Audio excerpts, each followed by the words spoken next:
Sin City. Saturday night. Fight night.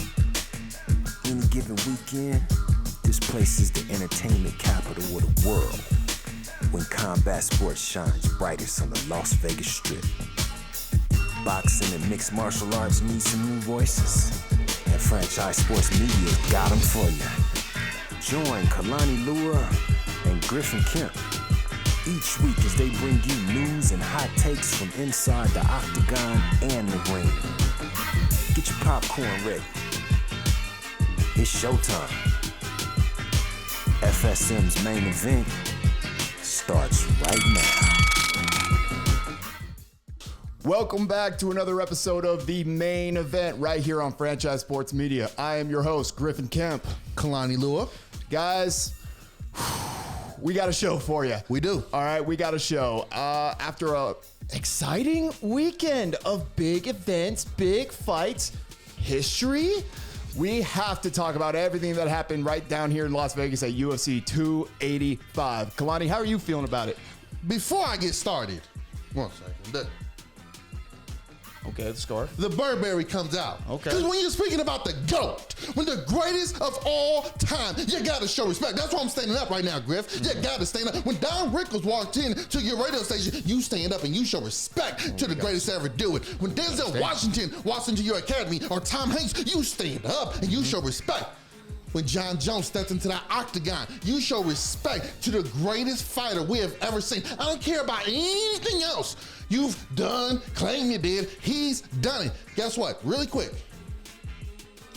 John Jones doesn't care what training partners you bring in, what tactics you want to use, video games you want to play, what coaches you bring in, how much film study you do. You all might be a better father, brother, uncle, person than him outside the cage. When that door is locked and it's you, John Jones, referee, and you hear this, ding, ding, you've already lost. It's just a matter of how you're going to lose. He's better than you, and you know it. The greatest fighter we've ever seen in any division, any time period. John Bones Jones, excuse me. And new UFC heavyweight champion of the world, John Bones Jones.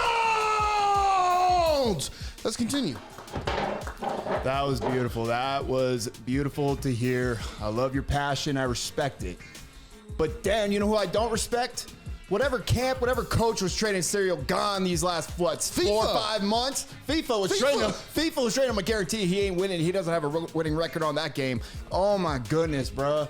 The whole world, Cyril Gane, Bruce Buffer, Dana White, we all have one thing in common. We all got boned, all right? We got boned thinking we were going to see a crazy fight. We got boned thinking we were going to see a high level of competition. No, we had John Jones just walking his ass in after 3 years of inactivity, after joining a division for the first time ever, just for Cyril Gane to tap with absolute fear in his heart and his eyes. Sickening. I'm sick. Just do me a favor, man. Don't say we got boned. We got boned. We didn't get boned. We got boned. We didn't get boned. You got boned just the same time I got boned. Whoa, hold on. I didn't get boned the same time you got boned. I'm telling you, brother. We were in 2 different locations. Oh, my goodness. But I'll tell you what. It's one of those things, Griff, we have talked about on this show many times. You can be a good fighter. There's something different when you step on that center stage. The lights go out when they're doing the introductions. Yep. You're the focal point. You're on the poster. Bruce Buffer's doing the elaborate entrance for you. Everyone's there to watch you. Tom Brady, another GOAT, was there. Mark Wahlberg, Marky Mark, was in the building.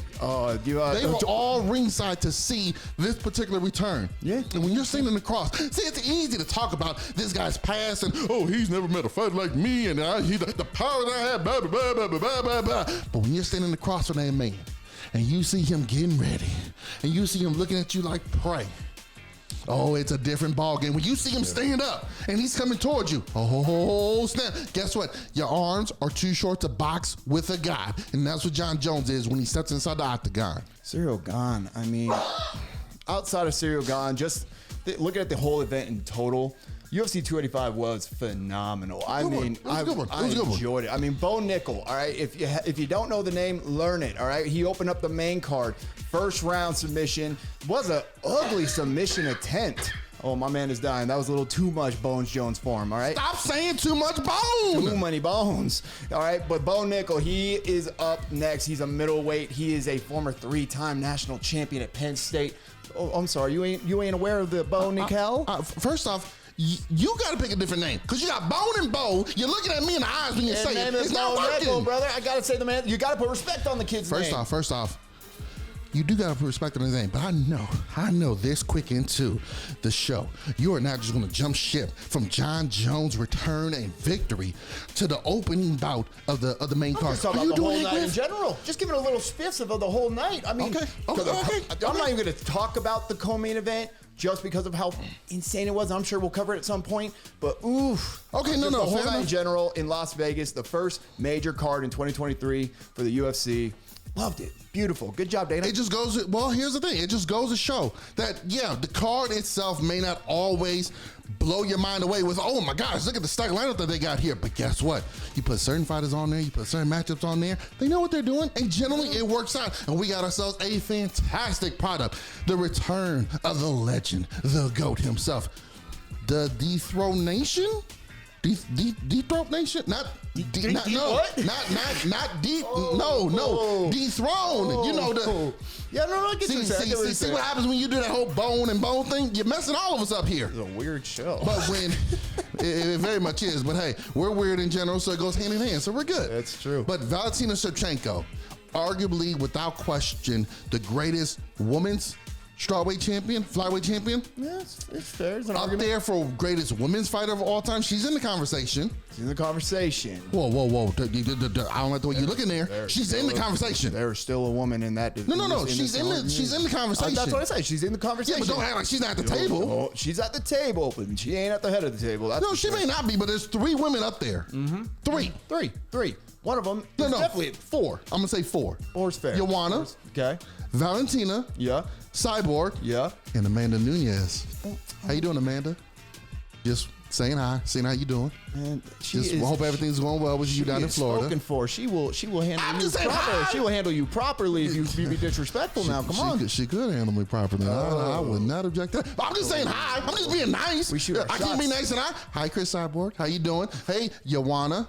How you doing? I'm just saying hi to these young ladies, these fantastic, beautiful, masculine warriors who go out there and with their hair up and their shorts, and they put on a great show and show us what hard work, dedication, and beauty and brains can do. But nonetheless, Valentina, one of the greatest of all time, she gets dethroned by Alexa Grasso, who, what a performance by Alexa Grasso. One of those performances, Griff, that I felt. We've seen this in the past. It wasn't as dominant as Chael Sonnen versus Anderson Silva, but one of those where one fighter's winning, but you kind of, Usman and Edwards too. Perfect. Kind of like, wait a minute, Usman Shevchenko is winning. This don't look like dominance though. Like Shevchenko, like Grasso's right there, and just felt like if she could just land a right or a left or catch her with something, maybe it happens. Sure enough, it did. Right, it did. I mean, she looked way better than her last performance. All right, Shevchenko came out, and after her last performance, where it was very, very tight, it was a decision, and everyone was kind of iffy about that decision of her getting that title win. But then she comes in here and she looks way better. She looks like she learned from her past mistakes, but then kind of slipped up. And then she got the nastiest choke I've ever seen, where it looked like she was sunburnt on the bottom half of her face. Oh, Shevchenko, that looked like it hurt. Yeah. It was deadly. I mean, you have to think when you think about that fight on Saturday. Was that previous title fight where she didn't look as great, where it was very tight, was that kind of a sign of like, okay, Shevchenko might be slipping a little bit. Okay, maybe in her next fight, she might not actually, she might not be able to get it done. She might not be able to recover from whatever's ailing her that's making her perform in this way and not being as dominant as she's been. That's an interesting perspective, and what I think is, honestly, Griff, it's what we heard from John Jones. Not trying to make this about him, but in a sense, what he said, I wasn't afraid of any of my opponents my last few fights in the light heavyweight. I cleared out all the top guys there. These up-and-coming guys who are good fighters, I didn't feel like they were a legit threat to me. So that fear and motivation was no longer there. We've heard this time and time again from long-range champions. It's hard to get up for some of these bouts because you legit, fighters generally know who to look out for in the division, right? You looking down as fans, oh, look out for this guy. But fighters are like, I'm not worried about that guy. He's got no wrestling, or she's got no jiu-jitsu, her power, she can't bust a grape, or you're not generally worried about some of that. But then there's some you are. Right. And you're just waiting for them to come up. And I think in this particular case, Shevchenko went through her run of who was supposed to be the top dominant fighters in her division. And she woman handled them in a sense where the fear and motivation of somebody dethroning her was no longer there. Right. Whether she stepped up in a new division or took on somebody coming from a different division, maybe that would have got her. But in her mind, she might have just thought, I got all these girls in check. They're all playing for second fiddle. And it caught up to her. Like you said, her last performance wasn't the greatest. This particular one, Grasso didn't go away. Pulled out the major, major upset. I mean, how do you not, if you're Shevchenko, how do you have that last title performance where it was so close? There was moments where you almost lost your belt multiple times. How do you not get that fear back? How do you not feel, okay, that wasn't great. I was this close to death. I need to amp it up. I need to go back to that mindset of I got the target on my back. I got all these girls coming at me right now, and obviously I'm doing something that's not getting me where I need to be. And so I don't want to say this is the end of Shevchenko. They'll definitely have I guarantee there's going to be an immediate rematch. Oh, she called for it, yeah. Yeah, it's absolutely. But the talks between like possibly her and Nunes running it back for a third time, those are done. Well, they're absolutely done. They're definitely done for now. But I mean, remember, Nunes, she lost to Pena. Yeah, she did. Destroyed some of her momentum. Shevchenko has something to say about it then. What goes around comes around. Ooh. So now Shevchenko loses. And look, as the great boxing legend, marvelous Marvin Hagler said, it's hard to wake up. It's hard to run 5 miles when you're waking up in silk sheets. It is. And for Shevchenko, yeah, her last performance might have not been the greatest. But again, when you're looking at the rest, if you're saying, when John Jones beat Gustafsson the first time, I beat this guy in 2 weeks of training. Right. How hard do I really got to train for the rest of these guys? It's the same thing. Like you would think, okay, I didn't do good this time. I got to do good next time. But then when you look at who you're matched up against, you're like, do I really got to do that good? Do I really got to run 5 miles? I could do 4. Do I really got to do 3? Your boy. Not knocking him. Yeah. But there's times where you kind of feel like he cashed in some of his bouts because he couldn't go out and figured, okay, who could stand up, take my left hand? Who got what I have? But then when he goes in there against guys who can, stumbled. It happens. They're human beings. They're fighters. Yeah. But it was something where we said, Grasso herself, because as much as Shevchenko fell, Grasso rose. Rose to the occasion. She stood in front of the champion, said, I'm going to fight the fight. Kind of did what Pena did with Nunes. I'm going to stand right in front of you. Yes. I'm not going anywhere. And look, it was a close bout. Shevchenko was winning. Throws a spinning back kick, misses. Gives up the back, rear naked choke. Can't necessarily say it was a bad move. It's a move she's made very famous in knocking people out. Right. It just so happened this time she got caught. Absolutely. And last note on this, I gotta say, Viva la Mexico! All right, 3 UFC champions right now, all hailing from Mexico. It's a beautiful thing. 1, 2, 3. It's a beautiful thing. It is freaking awesome, and it just goes to show this sport continues to grow and expand. In boxing, the Mexican culture is just as involved as the American culture with boxing, if not more. But now you look at what we're doing in MMA, what they're doing in MMA, shows down there, fighters coming from there. It's a beautiful thing to see. Absolutely. Brandon Moreno, all of them. It's just Brandon Moreno leading the charge too. They're great fighters, but especially my favorite, Brandon Moreno, he's got the personality of just the kindest man. You would never guess that this man takes people's heads off for a living. You look at him and you hear him talk and in interviews or just interacting with people. Yeah, you're right. You're like, this guy? But then you see him fight, you're like, that guy? Yeah, it's two different. But that's the beauty in these fighters. And that's why a lot of them, it's unfair when they get pigeonholed into, oh, you're a fighter, so you're like this. No. Most of these guys and gals are terrific human beings. Yes. Very fun to talk to. Stipe Miocic, greatest heavyweight champion of all time. He's a firefighter on his spare time. Beautiful. He literally says it. I'm saving lives. I'm kicking ass and I'm saving lives. So you have some knuckleheads in there. Yes. You have some people who do some things that aren't too cool, too nice. But you got way more. It's just unfortunately the knuckleheads sometimes tend to be so loud they overshadow all the good ones who are just there living their everyday lives. That's true. And maybe the king of the knuckleheads, who doesn't seem to be ailing from his knuckleheadness, is now holds a new belt. And once my co-host recovers, we got to talk about it. All right. Hold the new belt. Oh, you mean the greatest of all time? Okay. You talking about the GOAT? You mean the baddest man to ever walk this planet? That's what you talking about. Let's talk. Let's talk about it. Right now, I'm just gonna tell you. I don't know if you remember a few shows ago when we were previewing the show, we were talking about what was gonna be the implications of this fight.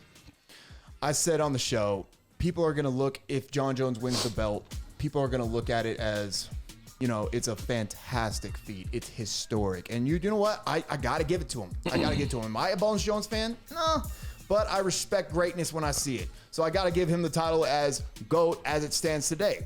But here's the thing. That belt, that title fight would not have gone anywhere near as short. It would not have been as fast. It would have been 10 times more entertaining if one Francis Ngannou was in the position and not Cyril FIFA gone, all right?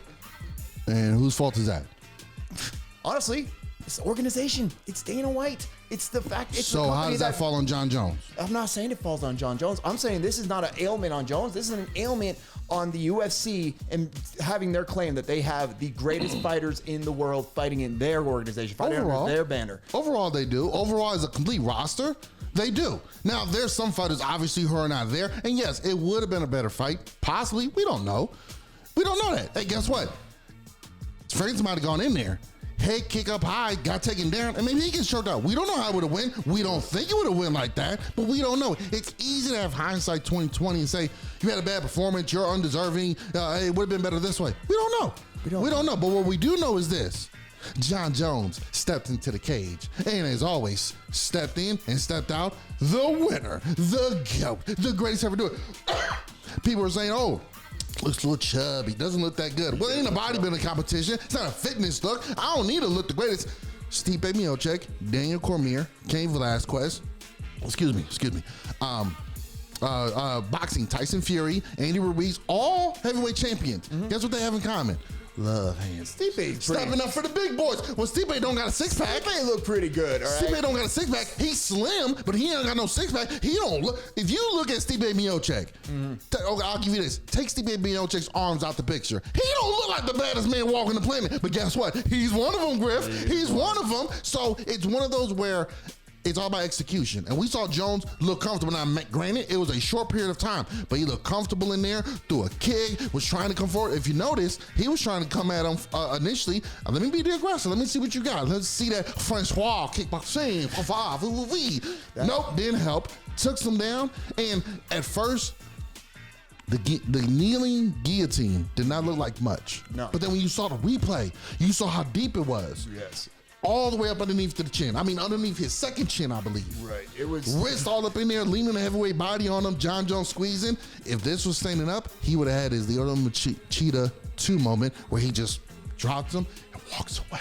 Victorious. That was a beautiful moment. But I mean, it was so confusing to me when I was watching this. It was the heat of the moment, watching the fight. He had Cyril up against the cage, and it almost looked like at first. And Jones talked about how he had 2 different times that he got him under the chin. That he said the first time he got him under and he could feel the bones in his neck just shifting. And he said, I knew he didn't like that. So he said, I went back again and I got him for that second time for the submission. My eyes, when I was watching it, it almost looked like he had the arm. He had the chin under his forearm at first. And then it almost looked like he got him by like the wrist. It was so bizarre. And I almost felt like I wasn't seeing it right. I might have had one too many Shirley Temples. All right. I just couldn't believe what my eyes were seeing. Of course, you would be drinking Shirley Temples. Man, Shirley Temples, a little bit of that. Hey, with a little bit of that proper 12 Irish whiskey. All right. That's a free shout out, Connor. You're welcome. It was just, I didn't imagine that was going to happen. Nobody watching the fight going in thought Cyril Gane was all going to starting to turn it on and become Khabib. But I didn't think his grappling and wrestling was that bad. Well, it's one of those cases where if you do not want to take this sport seriously, if you notice, excuse me, I was losing my train of thought because I had 2 thoughts coming in at once. If you don't want to take this sport seriously, you will get exposed at the highest level. Yes. 2, you notice something? Remember when Francis, the guy who first challenged Stipe Miocic for the heavyweight championship, he had went back to Paris after training in Vegas for his previous fight. He went back to Paris to train for that camp, came back with like 2 weeks left, trained here in Las Vegas. Looked how he looked then against Stipe. Not good. Had some moments, but not good. Ciryl Gane, training over in Paris, now in 2 title fights, has looked lost in the woods, a deer in the headlights. You gotta wonder, as good as they are over there in France and getting better, do some of the top fighters need to switch up camps and maybe take it someplace else to get over that hump, to get over that? Because again, he looks the part. He's got the skill set.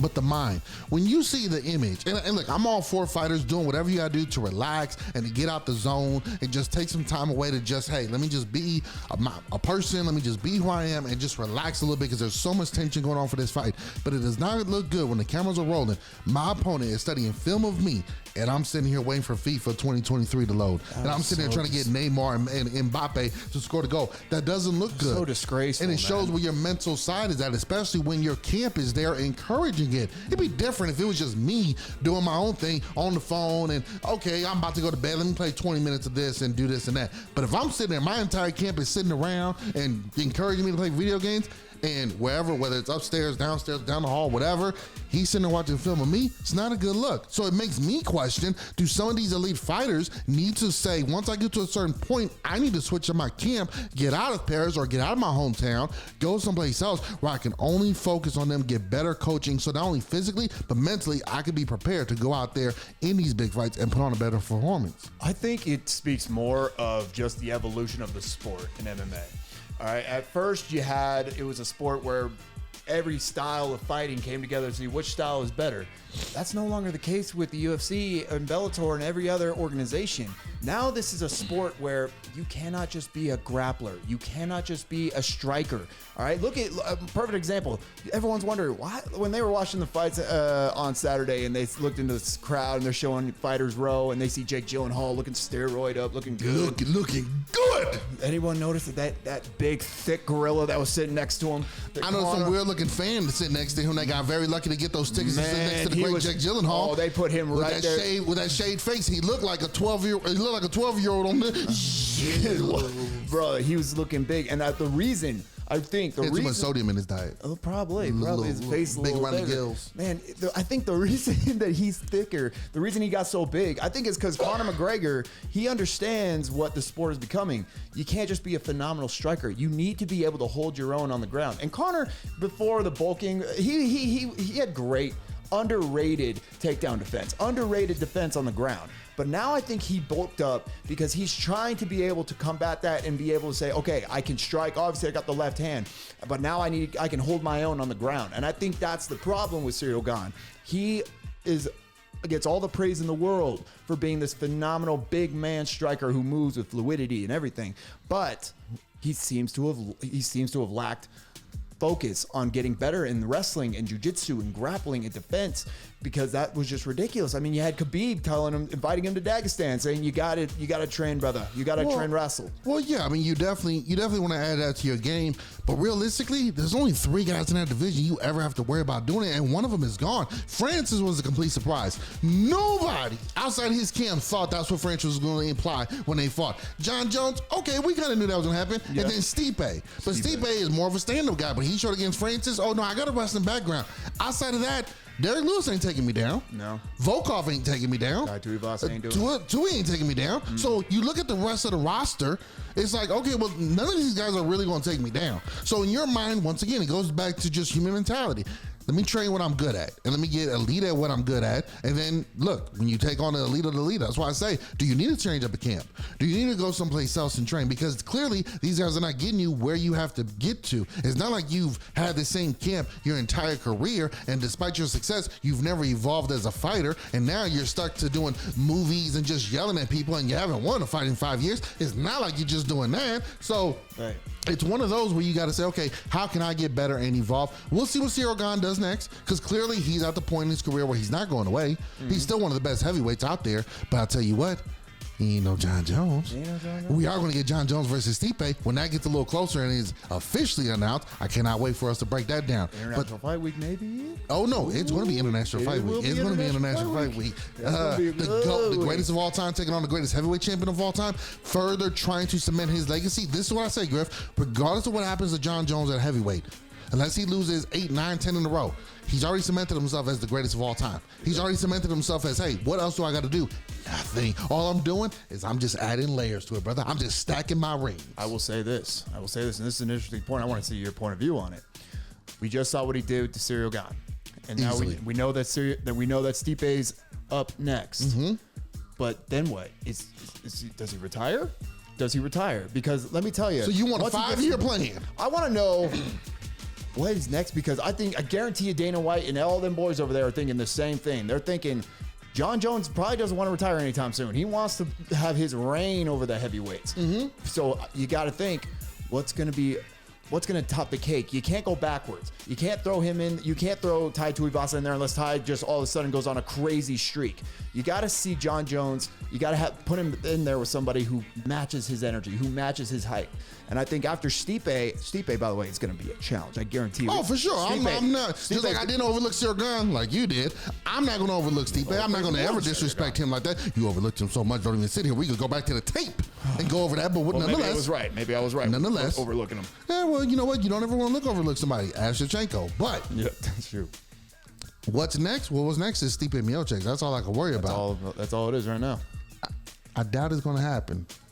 No, there's somebody at the desk commentating. Oh my goodness! I know you're not implying what I think you're implying. Hey, Daniel. Oh, Danny. Hey, how you doing? But now, granted, did you notice something? You notice DC didn't get in the ring for no post-fight interviews for 285. No. Joe Rogan was up there. He got some leg workouts out there. He did all of them because they didn't want that controversy of, is DC going to interview him afterwards?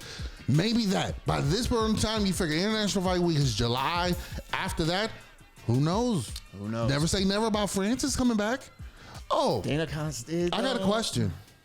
Isn't there a guy about to fight at middleweight again for a title? One of them had beef with John Jones and has already fought at light heavyweight. Maybe it's too much for John Jones to cut down to get there, but is it Israel Adesanya and John Jones somewhere in the future? If Izzy can't get past his nemesis, Alex Pereira, who is a monster, and trust me, whether it's against John Jones or not, at some point in time, we're going to see Pereira at the heavyweight division. That man is a behemoth of a human being. That man has business, all right? Oh, that dude's got some serious business. He's got business. You said big picture. You're trying to look 10 years down the road. Hey, brother. You're trying to look 10 years down the road. Alex Pereira, which is just a beautiful, beautiful storyline of the UFC right now. Alex Pereira's got business with Izzy at middleweight. Yep. But then he's got business to avenge his coach at light heavyweight after Glover Teixeira lost that light heavyweight belt. That is going to be phenomenal. That'd be a good one. Same thing with Hill. We can see one of the light heavyweights try their hand at moving up as well. I don't know. I hope so, man. As far as aren't getting it done, man. No, they're not. But you don't want to go too far into it. Just like I said before, you don't want to look so far ahead that you're missing what's in front of you. Do you ever hear that expression? If you stand too close to the elephant, you don't see the elephant. Yep. It's the same thing. When you're trying to say, well, what's next? What's next? What's next is, let's continue to celebrate what I just accomplished here by becoming the 5th champ in UFC history, or like 7th technically, because I didn't hold them simultaneously. But still, I'm one of the very few fighters who have won the title in 2 different divisions. Let's celebrate the fact that I've once again shown time and time again I'm still the baddest man on the planet. And then also, we're about to have one of the best heavyweight matchups we want to see. Like, as much as we want to see Jones and Ngannou, Jones and Miocic was also like 1B. 1A for Ngannou, 1B from Miocic is what we want to see John's face at heavyweight. So there's that. Oh, and you talked about what's next. This is a long shot. It was thrown out there a couple years ago. It's a long shot, and he may not want to do it. I think I know what you're about to say. Go ahead, do it. Brock Lesnar! Come on back for one more time, baby. Hey, we'll do it in Saudi Arabia, where maybe, just maybe, USADA don't catch the plane on time. I don't know. But John Jones versus Brock Lesnar. Ooh, Griff. Christmas coming early, baby. Dana would really have to be in his bag to get that one pulled off. But you know what? You never say never. Never say never. And that's the beauty of it. Never say never. But what the other beautiful thing about this is, we don't have to wait long for these fights. No. Unfortunately, we are starting to see some of it in boxing happen now. But unfortunately, in the world of boxing, wait. In the UFC, you ain't got to wait long, buddy. No, you ain't got to just have some patience because it's coming. Absolutely. And it's a phenomenal treat in itself. Jones is back. We got a new champion in the women's division. Bo Nichols looking like the real deal. Yes, he is. Pretty nice. Pretty nice to see what he does. Now, here's what I'm interested. Excuse me. Sorry, guys. With Bo Nichols, how fast do they fast track him to Hamzat? Because remember, him and Hamzat was supposed to fight, or at least the rumor was out there that he was going to jump right in there against them. Do you hold that off maybe for 1-2 more bouts, allow Bo Nichols to increase his fan base a little bit more? Or do you just say, you know what? Hell with it, man. Sink or swim. This is the UFC, baby. Dive right in. Lesnar did it against Mir. Yeah. I mean, you look at Bo Nichols, it's kind of hard to compare him, though, to like how they handled Sean O'Malley and Hamzat. Because Bo Nichols comes in with such a pedigree, just what he did in college and his wrestling. And I mean, that fight on Saturday, the submission he had, there was no type of technique with it. You could tell he was a young fighter who was on the big stage for the first time, and there was a little bit of those nerves. But he still got that boy out of there in the first round with the ugliest submission attempt I've ever seen. And I think Hamzat is definitely the goal. He's a middleweight. So think about this. Alex Pereira, as great as he is he as great as he is? Those two boys are not wrestlers by any means. I don't think you should be calling grown men boys. They're grown men. They're great champions, but they are not wrestlers. And I think if you threw a Bo Nichols in there with an Alex Pereira is most likely going to knock his lights out. But if he were somehow able to... Every fight starts standing, Griff. Every fight starts standing. But Bo Nichols going to take it to the ground. Hey, first off, we'll see. Because guess what? Outside of Pereira, outside of Blachowicz, is he been taken to the ground like that? No. Now, he hasn't taken on wrestlers of that ilk except for Yo Romero. Yeah. But guess what? You ain't just taking me down easily. Don't just think you're going to come up in there and whoop me now. But we'll see what happens there. I'm excited. I'm excited too. Griff, it's a hell of a show, my man. Hell of a show. Hell of a show, man. It's great. Thank you guys for tuning in to the main event right here on Franchise Sports Media. Be like to like, share, and subscribe for more content. Till next time, this is Griff and Camp. Kalani Lewis. Till next time, fight fans. Peace.